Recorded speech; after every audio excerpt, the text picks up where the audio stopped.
Hey, welcome back. I'm about to get super technical with birth hormones. Just kidding. But I will explain how hormones affect your labor. That's how I know that you are strong and unstoppable, and things that you can do to disrupt the hormones and augment or improve or help the hormones help you have a better, faster, easier childbirth.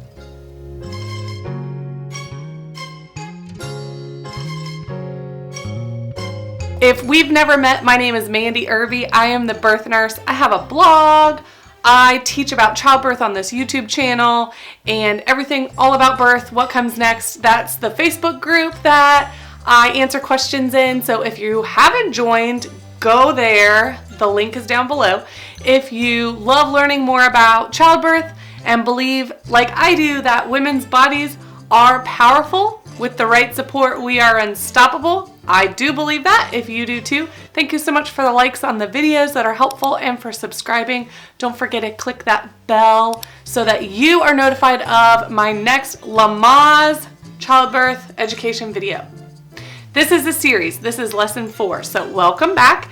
If you are following along, I'm getting technical and I hate math, so don't worry, there's no math. But let's talk labor hormones. There is a cascade of hormones that goes on during pregnancy and childbirth, and we know that. To simplify it and make it really easy to understand can be really powerful, because then you know ways to augment these hormones and things that could happen during your childbirth that could interfere with these hormones and then affect your labor. And a lot of times people are like, how can I make this go any faster? Why is my labor slowing down? Or can I have my baby today? Why is my labor lasting so long? Why am I still pushing this baby out?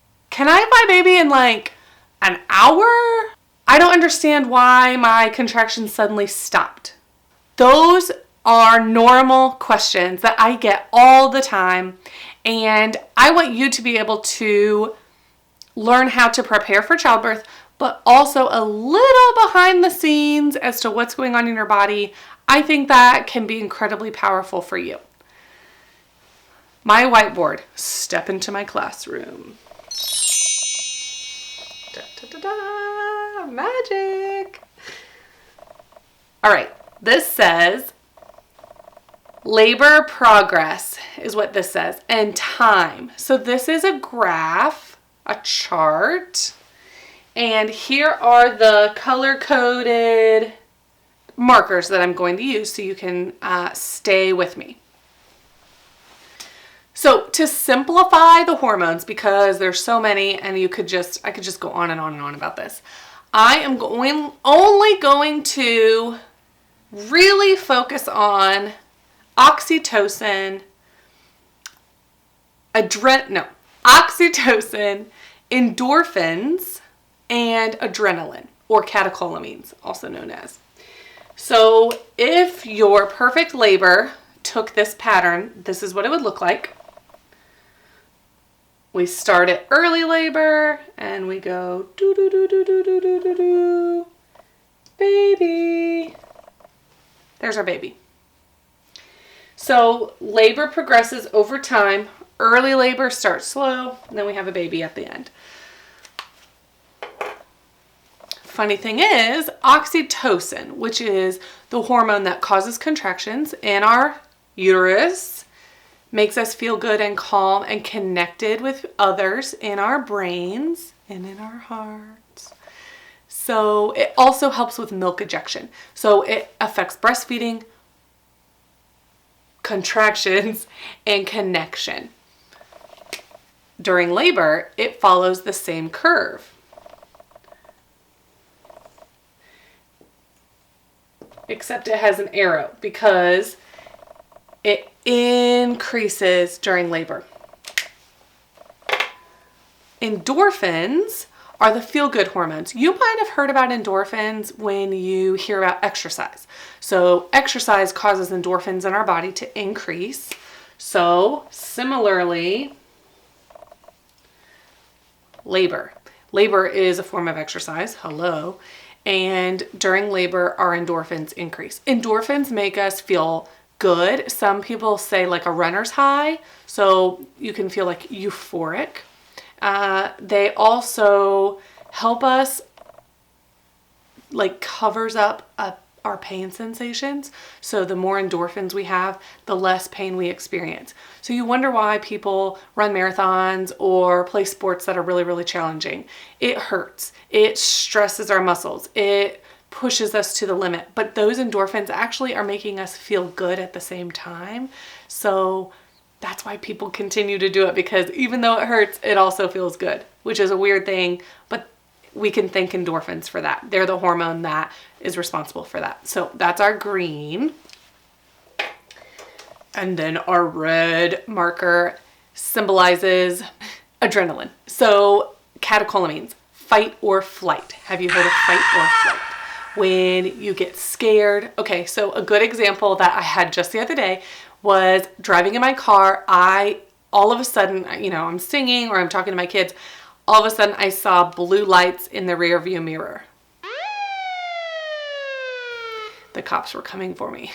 No, they were coming for somebody, but you just get that like sudden response that is so physical. I felt it in my whole body. I saw the blue lights and I thought, how fast am I going? Are my kids okay? Is my trunk open? What is this police officer doing tailing me? And how am I breaking the law? It goes from almost like my belly. So my belly drops, my heart rate races, and I get this rush of like heat up my body. So when I realized that it wasn't for me, I just kind of made room for the police officer to go around me, and they were chasing someone else. And I was like, oh, and you'd think, okay, I'm done with that experience. It's over. But no, I felt that physical release of adrenaline for minutes after that experience. I got sweaty. My heart was racing. I felt that surge. And that's adrenaline. That's catecholamines, that fight or flight when you feel scared or closed in or nervous, anxious, loud noises, lights, scared feelings can cause a rush of adrenaline or a rush of catecholamines. And it's protective, and it also reduces oxytocin, unfortunately. So people say, oh my gosh, what if I get so tired I can't push my baby out, or I've labored for so long, I don't think I have the strength. Catecholamines, your fight or flight response kicks in as your contractions get stronger. You get a rush of oxytocin at the very end that helps push and helps your body push. You get endorphins at the very end that make you feel like, yes, I can do this. And you have this connection with your baby. And you have catecholamines or adrenaline at the end to really get motivated, get powerful, and push that baby out.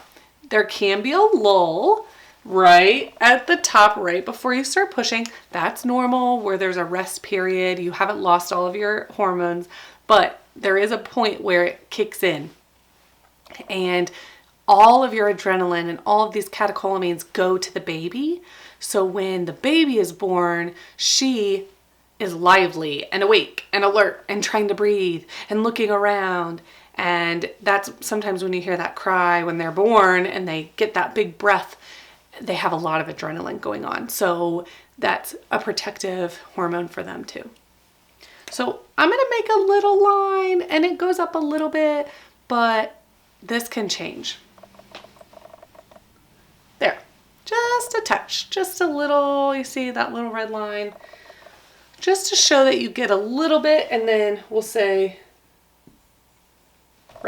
right there at the end, you get a bunch. So what are things that can ensure that this pattern goes as natural and normal as possible? Are you thinking? Well, oxytocin is boosted by melatonin. Melatonin, you may have heard, surrounds sleep. It's kind of a sleep hormone. Well, It is increased and boosted by darkness and privacy. Conversely, it is interrupted and you have less melatonin when you feel like you're on stage or in front of an audience. Bright lights also do that. Oh, interruption, a better way to say that. Melatonin is reduced or interrupted by observation and interruption. Also bright lights and loud noises again. So if you have a quiet, dark, safe, calm environment, you can boost melatonin and boost pitocin. That's this purple one, remember? So the other good one, because as your oxytocin increases, your contractions increase. Yes, your pain increases.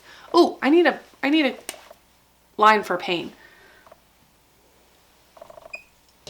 We'll make that one black because with labor, you know, comes pain. Normal part, but it is painful. So from early labor and up, the pain can increase. It actually doesn't go like that. I think for a lot of people, it probably levels off around the pushing time, but we'll just go with all of the other colors and make it go off the charts. So pain increases, endorphins increase. Oxytocin causes contractions.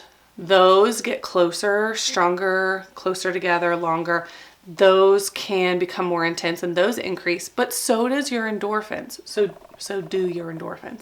The green line, it increases to help minimize that pain, reduce that sensation, and help you kind of compensate and tolerate all of the increases. So you still feel okay, right? If you knocked out your endorphins, all of a sudden your pain is way up here, your contractions are way up here, and you have no booster, you have no compensation, you have no help.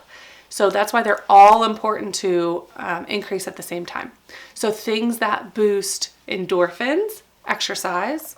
So having a healthy pregnancy that is full of exercise, those women actually have more endorphins during childbirth. Yes, please. I want that. And they also have experienced pain and have experienced that feel good sensation during exercise. So that helps in childbirth. Endorphins also can be increased by love and laughter. I talk about laughing in labor a lot because it's really, really, really great tool, and it can increase your endorphins and tell your body that you're relaxed. So it relaxes muscles, it relaxes your pelvic floor, and it also increases your endorphins to help you handle these painful contractions and this pressure and all of the changes that are going on. If this helped, I hope that it gives you confidence and you feel more empowered just knowing a little more about your hormones and your labor progression. If it helped, thank you so much for the likes and for sharing with a pregnant friend. I appreciate it. If you want more, subscribe and check out down below for lessons 1 through 4. I will see you here next time. Oh yeah, if you want the full, this isn't the full lesson. If you want the full lesson and all of the lessons of my online childbirth class, then definitely check out the link below. You can go see all of the lessons. You can watch them over and over. There's more to this even than I could fit on this YouTube video. So I'll see you there. Check out down below, and I will see you next week for lesson 5. Hey, that was fun. Work their best. Work for you.